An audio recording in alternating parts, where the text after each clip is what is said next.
Hey everyone, welcome back to another Bitrix24 developer video. Today we're diving into how you can build custom widgets for Bitrix24 Vibe. If you haven't already, I highly recommend checking out our previous video where we covered using the official PHP software development kit to create a local app with token storage.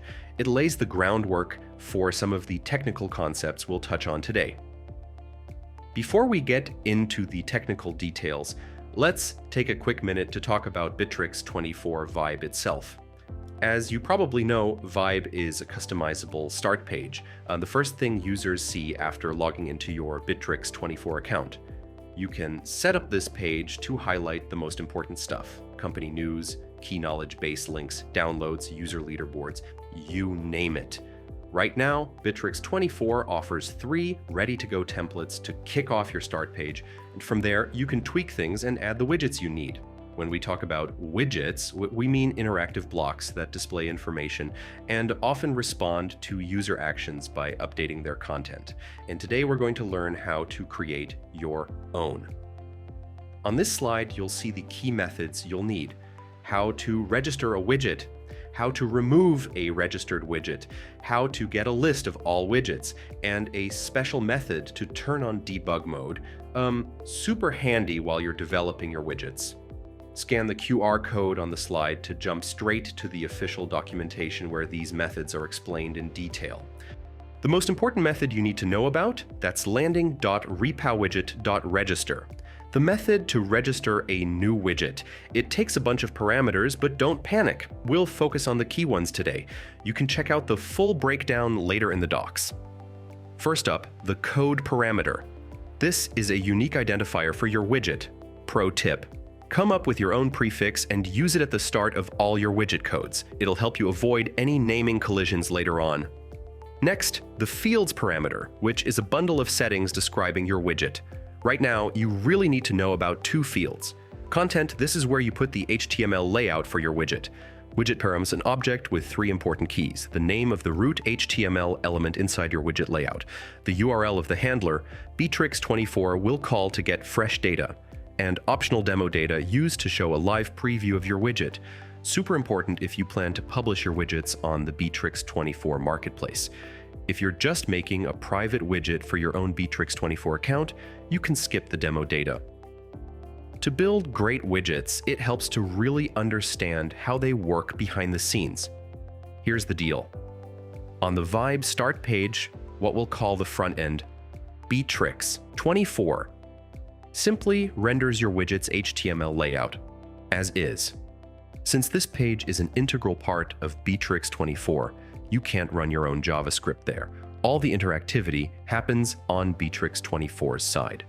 When a user interacts with your widget, clicks a button, selects an option, whatever, Bitrix24's front end sends a request to its backend asking for updated data.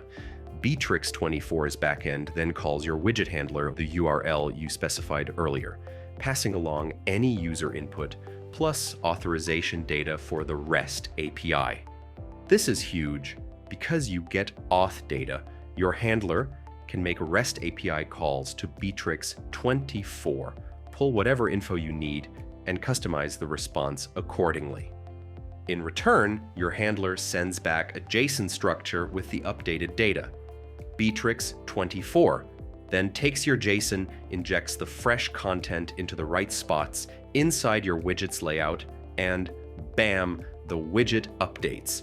That's the whole cycle: render, interact, fetch data, update, repeat. Now you're probably wondering, how does all this interactivity actually work if we can't run our own JavaScript? Good question. Under the hood, widgets in Vibe use a reactive architecture, built on a stripped-down version of Vue.js. If you've worked with Vue for web apps before, you'll feel right at home here. We couldn't let you have full Vue power, hello security risks. But the good news is, we kept the parts that make Vue super intuitive. You can use variables inside your widget markup. You can use conditionals and loops. You can calculate expressions right inside your layout. One major caveat: you can't attach arbitrary JavaScript code to event handlers. Instead, you can trigger a few specific safe functions, mainly a special one called fetch. Here's how it works. When you call fetch from inside your widget, Bitrix24 reaches out to your registered handler and asks for fresh data using whatever parameters you pass along. And those parameters, totally customizable. You're in control of what you send. Besides, you also have two other built-in actions you can trigger. Open application opens your app inside a Bitrix24 slider. Open path opens any standard Bitrix24 page, like a CRM deal card, for example. Both are super handy if you want to make your widgets really feel like part of the Bitrix24 workspace. All right, let's see this magic in action. I'm not going to walk you through creating and installing a local app again. If you missed that, definitely check the previous videos.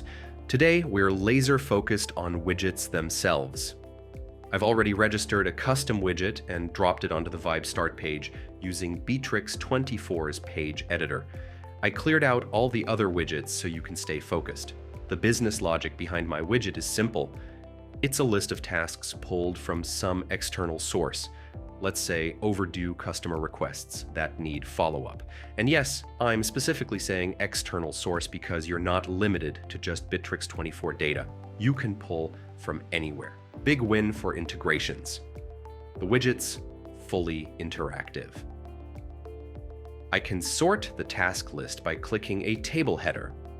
That triggers a fetch call, sends the new sort parameter to the backend handler, and the updated sorted list comes back.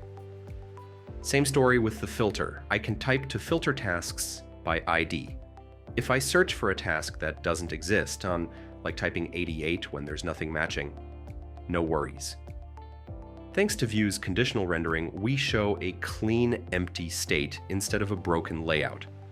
So every user action, sort, filter, whatever, just loops through that simple cycle. User interacts. Bitrix24 calls your handler. Handler responds with updated data. Widget updates itself. No sweat. Now let's break down how the code actually works behind the scenes. In this demo, I'm running a local app built with the official PHP software development kit. I've got a local server up and running. I'm using in Grok to expose it publicly. Quick tip, even during local dev, Bitrix24 needs public access to call your handler, can't magically see your local host. And Grok or something similar solves that. Bonus, and Grok also logs both incoming requests and outgoing responses, which is a lifesaver when you're debugging widget data. Without that, you'd be flying blind, trying to guess why your JSON is broken. Within Grok's logs, you can instantly spot and fix the issue. Huge time saver. Here's what's happening in my app. During app installation, we register our widgets. The app is set up to handle any number of widgets, but in this case, we just have one. All widget assets, layouts, styles, images live in a dedicated widgets folder, each widget in its own subfolder. The registration code reads those assets, builds the widget's parameters, and calls landing.repowidget.register. Also notice, I'm using a prefix when building widget codes, just like I recommended earlier. Gotta stay unique. Now for the fun part, how the widget layout itself is built. It's regular HTML, no surprises there. Right at the top, there's the root element, the one we referenced during registration. Inside the layout, we're using all the Vue-like tricks. A filter input tied to a localized placeholder. So your widget respects the user's language settings, if needed. Not mandatory, but nice. Event handlers wired to call fetch with custom parameters. These parameters track the widget's state.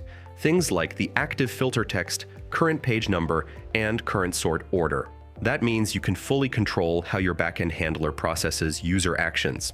Heads up, even though you're limited visually, no random pop-ups or crazy DOM manipulation, you have tons of freedom to manage your data logic and flow.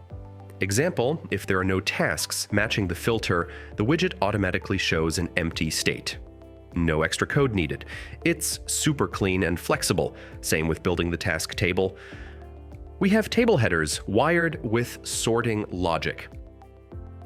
We use a v-for style loop to render the rows dynamically based on the task list returned by the handler. And bonus, in this example, clicking on a responsible person's name triggers OpenPath and opens their Bitrix24 profile inside a slider. Simple, powerful, transparent. All right, let's now take a closer look at the back end, the widget handler that actually prepares the data. In my setup, the incoming post request from Bitrix24 hits a method called processWidgetRequest. Here's what happens inside. First, we figure out which widget was triggered. This matters if you've got multiple widgets registered. Then, we parse the incoming parameters and call a helper class, tasks, to fetch the task list. That list is filtered, sorted, and paginated according to the incoming params. Finally, we return the data as a simple JSON response. Pretty straightforward, right? All the heavy lifting of filtering, sorting, pagination happens inside the tasks class. And honestly, how the tasks class gets its data doesn't even matter at this point. It could pull from Bitrix24 via REST API. It could fetch from an external system. It could even mock the data entirely during early testing. The key thing here, Bitrix24 hits your handler. You get the params. You generate the updated data. You send it back as JSON. That's the full loop. Since our app is built with the official development kit, REST API auth tokens are conveniently passed into the handler automatically. As a bonus, in this sample, I'm even fetching user avatar data via the REST API, handled inside a getUserInfo method that wraps a simple API call. Exactly like we showed you in earlier videos, no black magic, just clean development kit usage. There's one more important thing you need to know about widget handlers: response time matters. When Bitrix24 calls your handler, it expects a quick reply. There's a 5-second window where the user sees a loading animation, the so-called preloader. If your handler takes longer than 5 seconds to respond, Bitrix24 automatically shows a fallback message, basically still loading, which doesn't make for a great user experience. So bottom line, aim to return your data within 5 seconds whenever possible. Keep things snappy. Quick recap. Today, we covered what Vibe widgets are and why they matter, how to register a widget and how it fits into the Bitrix24 architecture. And trust me, we're just getting started. There's a lot more cool stuff coming up in future videos. So stay tuned, and don't forget to join the Bitrix24 REST API developer community. It's the best way to connect with other developers, share ideas, and of course, reach out if you have any questions. See you next time.